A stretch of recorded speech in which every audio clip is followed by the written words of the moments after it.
Hello friends, today in this video I will show you how to fix Windows 11 settings keeps crashing.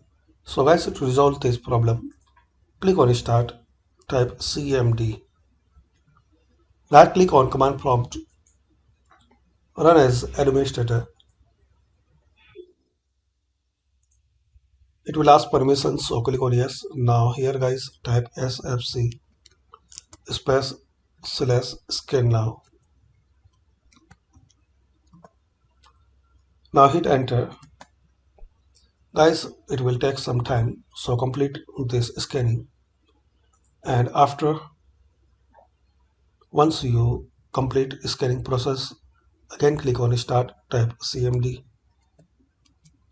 right click on command prompt, run as administrator. Now guys, this time you need to type command line these three one by one. I will give in description, so copy and paste here one by one this command line. Now copy this second command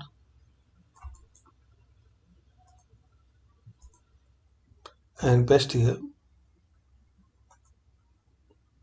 and similarly copy this third command and paste there, and after restart your PC or laptop. So hopefully guys, using this simple and easy steps we can resolve Windows 11 setting not working properly. Thanks for watching. Please comment this video useful for you or not.